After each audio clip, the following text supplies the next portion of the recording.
In the past, you've said some brilliant things. I fondly remember you saying, what would an evil Google Glass look like? And you said it would look like a bit like Android right now.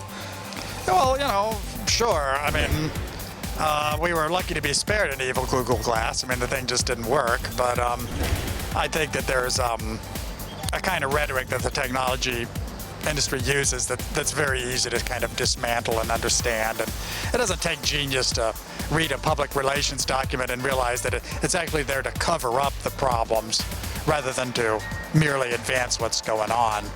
And you see a lot of discussions of that kind out south by it. It's actually it has its elements of industry boosters, but it's been very kind to critics of technology too.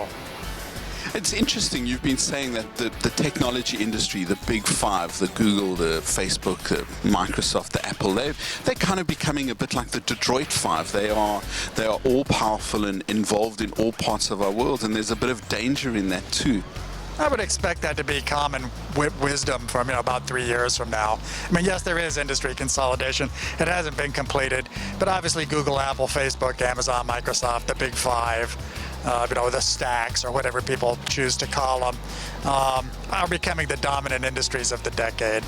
And anytime you have domination by an industry, okay, there's two problems. First, they might be too dominant, or second, they might fail and take a lot of people down with them. And it's proper that a lot of attention should be brought to major industries.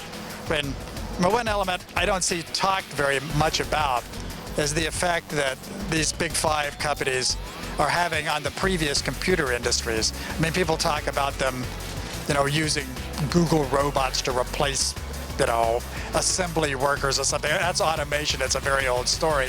What's really more interesting is what they do the likes of IBM, Hewlett-Packard, your basic technology company of your uncle's day. They're in like much more trouble than some guy in a meat packing plant.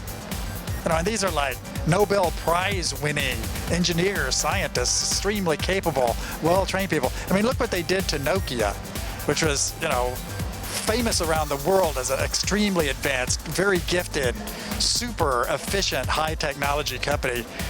Apple hit them high, Android, Google hit them low. They were obliterated in 18 months. And I know that's disruption, but you're going to see disruption not just of the weak and the meek, but of major power players. And it's going to be done primarily by Google, Apple, Facebook, Amazon, and Microsoft, because they got most of the money, most of the talent, and most of the motive. Just to sum up, Bruce, this is a great conference that still has a lot of longevity. You've said before that conferences like this only last 7 years, and yet South by's into its 27th, 28th year. It's a real sign that this is a great event that still attracts interesting people and startups. Well, I knew the organizers, and I wish them the best. They've pulled a rabbit out of their hat year after year after year. I don't know, man. I mean, I'm grateful for them, but every time I come here, I think, okay, every one of these things is a gift. You should appreciate it. If it were not here, I think it would be missed, which is an important thing for a social meeting.